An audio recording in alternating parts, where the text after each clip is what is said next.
papan nyoto saya tidak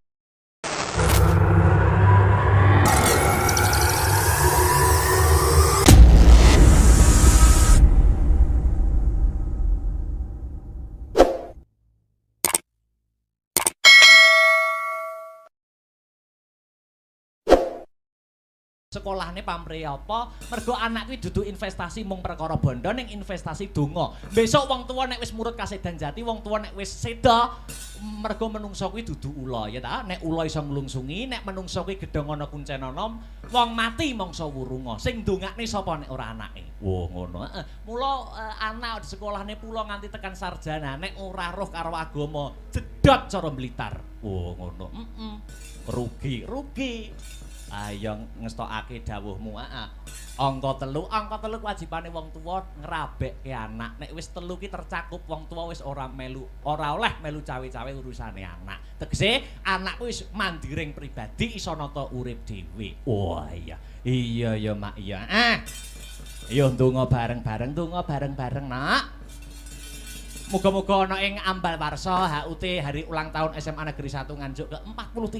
Ya. Semasaku dapat selangkah lebih maju, tambah prestasine sesuai dengan motonya bersatu bermutu nomor 1. Allahumma amin ya rabbal alamin. Jebul kae sing dak anti-anti wis teko mrene wis rada suwe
SMA Negeri 1 kuwi ora mung sekolah sing memprioritaskan akademis, ning memprioritaskan babakan kabudayan kuwi ana, Nduk. Ana.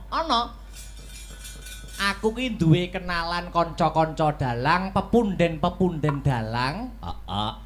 Kuwi uga alumni SMA Negeri 1. Oh ngono. Ana umpamane pepunden dalang Pak Eko Suseno saka endi daleme? Gedung Dandang. Kuwi ya alumni SMA Negeri 1. Oh ngono. Heeh. Ana neh Mas Niko saka Gandu. Heeh. Kuwi ya alumni SMA Negeri 1. Oh ngono. Dalang kabeh. Dalang. Ana neh dalang sing lulusan SMA Negeri 1 Nganjuk, tapi aku ora patek kenal Badaralam sapa ngono kuwi lho. Oh iya, kuwi ya lulusan kene. Lulusan kene. Oh ngono. Ning ora patek kenal aku candi ngono. Oh iya. Iya Mak, iya. Iya.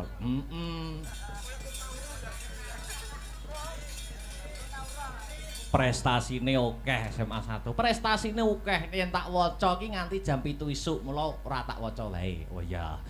Wis intine kabeh ya wis roh. Oh ngono. Heeh, murid-murid kene padha prestasi baik akademis maupun non akademis. Oh ngono. Heeh. Terus rangkaian adicara dalam memperingati HUT SMA Negeri 1 Nganjuk wis kawiwiti saka tanggal 18 nganti 20 semasa kap. Oh ngono. Terus bengi iki wayangan. Tanggal 21 ana Jalan Sehat. Puncake upacara HUT semasa, hari ulang tahun semasa ya kuwi denge 4 Januari. Wah iya. Iya Mak ya. Alhamdulillah. Nduk piye? Saka kersane Bapak Asop lan keluarga besar SMA Negeri 1 Nganjuk. Sing katimbalan sowan marak mangarsa kene paring lelipur, paring hiburan ora ngempungake awake dhewe. Ning sapa? Uga ana Mbak Niken Salindri saka Kediri lan Mas Yuda Bakiak. Ngono, Mas Yuda CS. Sadurunge Mas Yuda takon menghibur mengocok perut para warga masyarakat kang mapan ana ing kene. Mbak Niken tak aturi jumeneng luwih dhisik. Oh ngono. Jumeneng. Sepati cok. Kutang tang tak tang ya.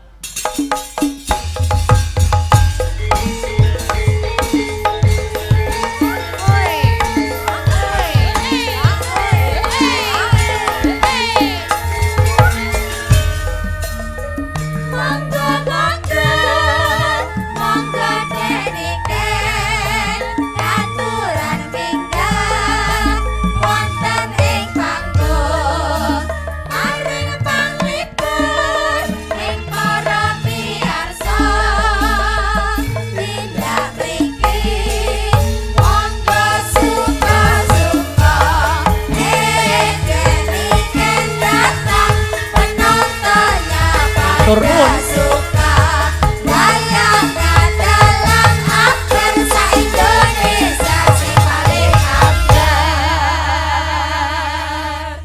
Musik ta. Wong disepoti kok ora gelem ngadeg iki nyapa to jane? Kok aurane beda karo biasane, kok merengut, ulate peteng iki jane nek apa? Nek apa jane? Ana rembug dirembug, ana perkara dipecahke bareng-bareng. Nek apa ora gelem ngadeg wis disepoti kaya ngono apike, kaya ngono ramene kok. Ndak gelem ngadeg iki gini ya. BM. BM itu apa? Bad mood.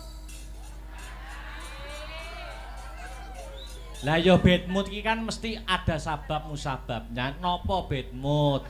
Wong ya acarane meriah sing nonton akeh kok iso bad mood kan ya. Lah nyapa aku diceluk Mbak Niken.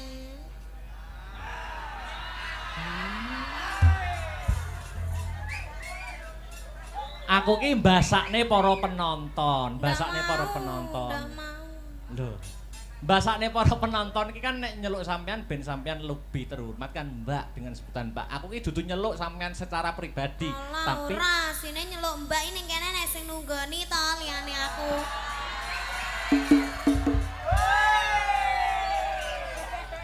iki di live streaming kok ndak dadi fitnah itu. Fitnah itu lebih kejam daripada dosa. Lah Kok aku iso mau tekone Keri lho Mas. Heeh. Teko Keri aku bar tulung agung. Mm-mm. Sing teko dhisik ning kene kan sampean. Mm-mm. Aku ki entuk omongan. Iya. Jare Mas Akbar ki dhisik duwe mantan ning semasa. Lah kon lagi cinlok ketemuan di belakangku kan aku juga ndak tahu. Kok malah nyelok mbak. tembunge Jawa ngarani kelemben-kelemben roti-roti biyen-biyen saiki. Wong biasane iki zaman saiki iki pemenangnya adalah orang dulu. Pemenangnya Adalah orang pertama ya. Kamu ngoy pacare Akbar pertama ya ning semasa. Dan terus nek ketemuan karo mantane sing dhisik-dhisik apa ya ngerti. Terus disalini ngono apa ya genah. ngene lho. Jangan mempunyai asumsi yang buruk. Wong pentas wingin-winginane karo aku ya seneng, ya mood, ya bangga, ya bahagia. Kok ning kene kok beda karo biasane. Masalahe tekone gak karo aku. Lah sampeyan iki mau ana acara ya to, ana acara rekaman jare ning Tulungagung. Lah nek aku tekoku jam 11, tekoku setengah 11 mosok kene arep sing dalang arep Pak Asop dhewe kan ya ndak mungkin. Lah gitu kok jarine ndak kopel. Kayak kemarin padahal wis tak beline 3, ndak mau dipakai, ndak mau aku turun aku. Aja ngono to. Lah kan jare kan sik to. Sampeyan ngene iki yo ngabari, pakai yang ini, Wis pakai yang ngabari ini. Mas Ardi, kemarin wis ngabari. Ardi. Terus Mas Ardi bilang gini, anu Mas Akbar gak gelem gawe kuwi, soalnya kurang cocok gambare. Mending ngono gak Mas? Ora. Aja menyebarkan yang tidak-tidak. Ngadeg ya. Emang. Baca itu. Obak-obak banyu bening kowe. Masa ndak gelem ngadeg? Hah? Emang. Ngadeg to ngadeg aja ngono. Ayo ngadeg. Aku mana digendong ini? Gendong piye? Ayo ngadeg. Ayo to ayo.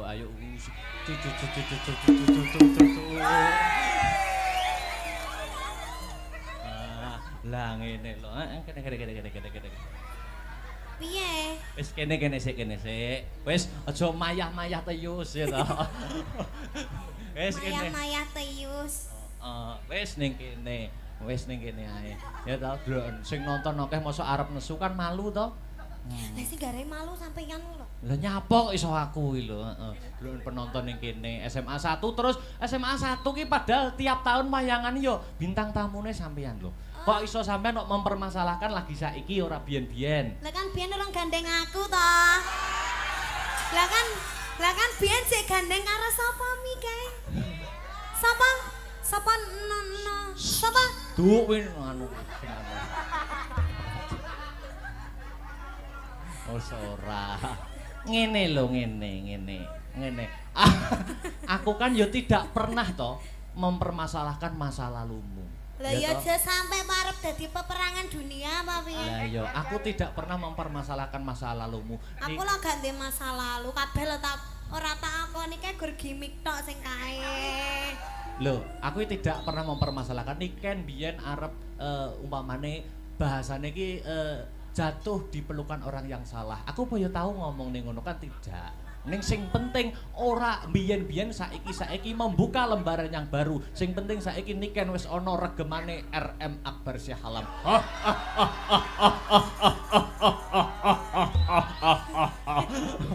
Pede. Sapa? Ngucapkan salam cek. Oh iya, kagem sedaya. Ayo, mantap. Assalamualaikum warahmatullahi wabarakatuh. Wah, penontonnya Buya ini ya Mas? Iya, itu. Masya Allah, subhanallah. Ulang tahun SMA Ulang 1. tahun SMA Pegri. Kok Pegri? Pegri guru. Lah aku ya neng tulisannya Pegri kok. Ya Mas Dik itu di bawah naungan Pegri. Oh. Maksudnya SMA 1 Nganjuk. SMA 1 Nganjuk. Oke, semasa ya Mas. Semasa Nganjuk, semoga semakin sukses ke depannya, semakin banyak muridnya, semoga lulus semua. Terus apa nih ya, semakin maju, semakin bermutu, semakin jaya, sejahtera selamanya. Amin. Nek murid kene iki mempunyai moto bersatu bermutu nomor 1. Mutune jelas apik-apik. Contone alumnine ya kaya aku. Ini kan bermutu apik. Mutune kan apik ngono to. No comment. No comment lho, kepala sekolahnya Pak Asop. Bapak Asop. Ya, didongakne apa? Bapak jangan ya, Mas. Hah? Bapak jangan. Kok Bapak jangan ya? Bapak Sop. Wih jangan sop. Nganggo A kok. Oh ya. Bapak Asop niku sing pundi to, Kang Mas? Yang duduk di depan, di depan. Nggih, kita doakan aja ya. Iya, no. Mugi-mugi tansah pinaringan panjang yuswanipun. Amin. Terus sehat selamat wilujeng. Amin. Awet leh momong anak putune. Amin. Yes, wish you all the best. Wah, dah. Apa mau lulup the best sih apa? Wis lulup the best sih lho masak. Doa terbaik. Oh, doa terbaik buat SMA 1. Ya, dan juga Bapak Sop. Bapak nganggo A kok sop tok Ya, lho. Bapak Asop. Ngene ya, Dik niken ya. Kenapa? Kan aku ki ketemu terakhir karo sampean kan ya pentas ning Kemlokologi kemarin. Dek ingin lagi ketemu kok iso ngomong ngono. Dek ingin lagi ketemu kena kita. Apa kok? Ini apa maksudnya? Maksudnya ketemu. Maksudnya itu dalam di sini dalam arti ketemu di panggung. Iya. Itu terakhir di Kemlokologi. Iki lagi ketemu neh. Mula ora no ning Kaiwi apa ning sing aku pacaran karo Mas Badar kuwi lho ning. Ning Nganjuk ning ndi Mas? Balai Budaya toh. Heeh. Ya tapi kan sampean tidak menyinden di sana. Oh iya. Ya, mula aku kangen suaramu, weta. Ora ketang sak tembang untuk menghibur warga masyarakat, khususnya keluarga besar SMA Negeri 1 Nganjuk. Nembang apa lho Cahayu? Suaraku ndak tekai. Olah yo ditekak-tekake to. Nyanyi ya ndak. Loh kok nyanyi kok? Lah sampean Sampeyan sing bawa. Oh, aku kon. Sampeyan bawa. Terus sing Iku aku tak sing ngendang. sing nembang sampean njaluk slendro apa pelok? Manuk. Manut. Terus manuk lho Mas. Manut. Pelok ya, pelok. Pelok Mbah Tarkun. Kepo yo enek lho dalang kok dikongkon sinden nek ora awakmu lho. Ya kan saling membantu toh. Ya tapi kan ngene iki nek sing wani kan nggur sampean. Jel bawanono Mas umpama ngono Sinta Mbak Enggar apa wani? Bawa sing bawa sampean Mas ora wani to. Sing wani nak nggur sampean kaya ngene gematiku lho, mosok jebuk curigai karo masa laluku ya. Sing mantan ning Semas